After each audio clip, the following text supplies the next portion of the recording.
Hey guys, Per here from Into Fly Fishing and welcome to another fly tying tutorial. In the vise today I've got the popular surf candy, an exceptional small baitfish pattern that works on a wide variety of saltwater species.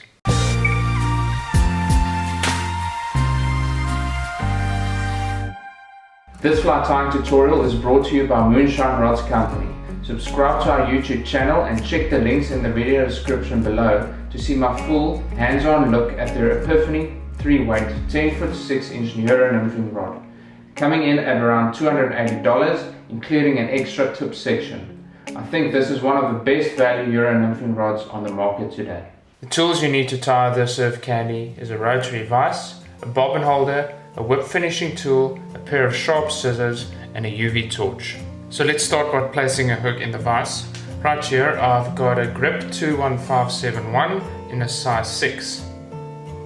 Any short shank saltwater hook will work fine. Remember that the hook shank needs to be level as always and test to make sure that the hook is secured properly in the jaws of the vise. Attach the thread behind the hook eye and make about 4 or 5 wraps in the forward direction, then back the thread over itself to lock the thread in place. Cut off the excess thread and tidy up that section. Now just lay a thread foundation right where I stop the thread all the way forward to just behind the hook eye, and this is where we'll be tying in the first material.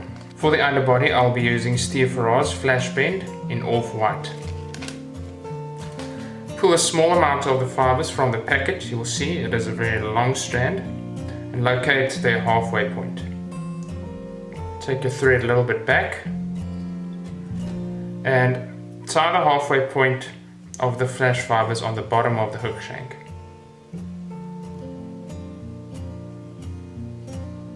With 2 or 3 wraps. Wrap forward.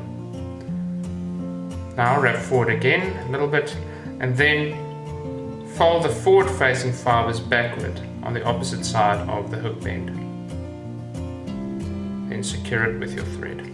Flip the hook around again and just stroke back all these fibers so that they lay right next to each other. That's basically the underbody done. For the overbody I'll use Farrar's flash blend again, this time in a color mullet brown. Pull a similar amount of the flash blend from the packet as the underbody and locate the halfway point and tie it in where you left the thread. Secure a couple of times. And then as before, fold the forward facing fibers back, securing it with your thread. Now just form a neat head and wrap all the way forward, stroking back the rear facing fibers.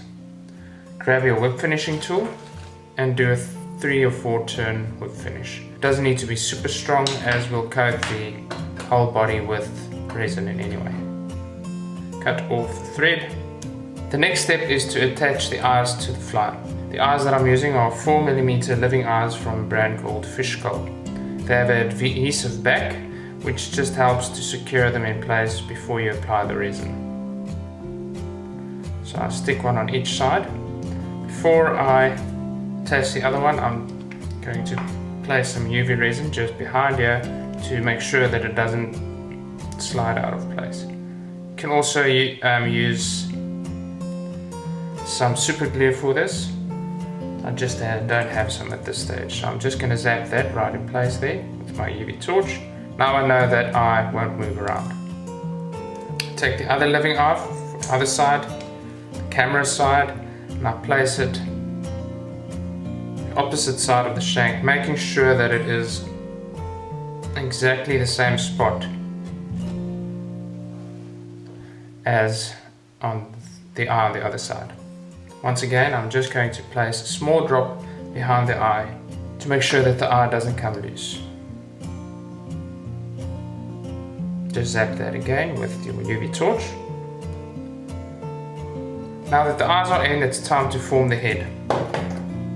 So for the head, I'm using Solarez thin hard UV resin. Before I create the head and apply the resin, I'm pulling on the fibers at the back, these fibers, to make them as slender as possible. Now I apply a liberal coating of UV resin between the eyes and covering the thread head that I created when I would finish the fly. Do the same on the bottom side of the fly. And now, once again, pull back and we're going to create a small head just behind the eyes.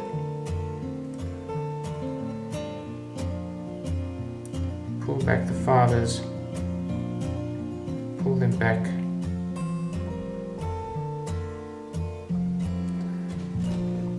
Remember to close your UV bottle before proceeding, otherwise it cures by itself. And then cure the coat that you just applied with your UV torch. So that's the first coat done. Just going to cure a little bit more.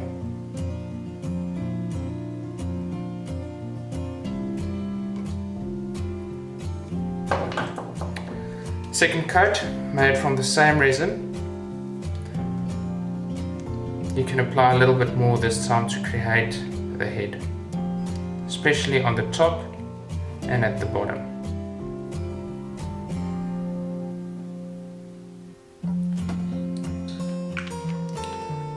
This is where rotary vise comes into its own, because you can rotate it to spread the UV resin around the head.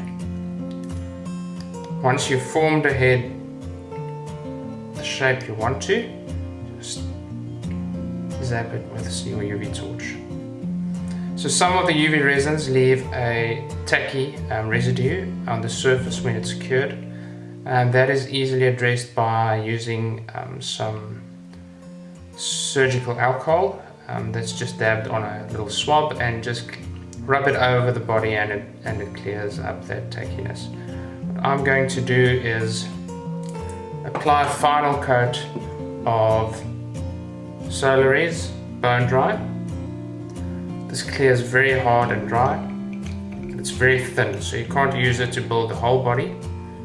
It has a little brush, and I just apply a very thin coat over the entire body.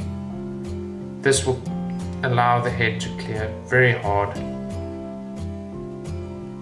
and without any tackiness. Once again, rotate the fly to spread the UV resin around the whole head, and then cure with your torch. Now all that's left to do is to trim the tail. For that, it all depends on the size of minnow that you are imitating. What I like to do is take a pair of scissors and use this portion at the back to trim the tail. So I slide it on top of the tail and I just start trimming while going back. I rotate the fly, I take the fibers, and I just do the same thing.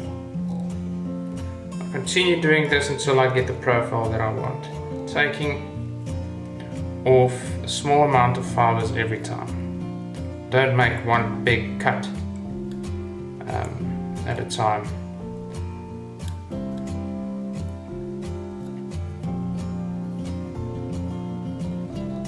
Just taper it. That's about the shape that you want. My final step is I take a Copic marker in brown, especially for this color fly, and I pull the tail, just make some barred markings on the tail. Like that. And there you have it, a completed surf candy. I hope that you found this fly tying tutorial helpful, and if you did, please subscribe to our channel and turn on the notifications, and you can be kept in the loop when I release any more new fly tying videos. Also, leave any comments or questions at the bottom of the page. I'd like to hear your thoughts on this fly, especially if you had success on it before. Until we see each other next time, cheers.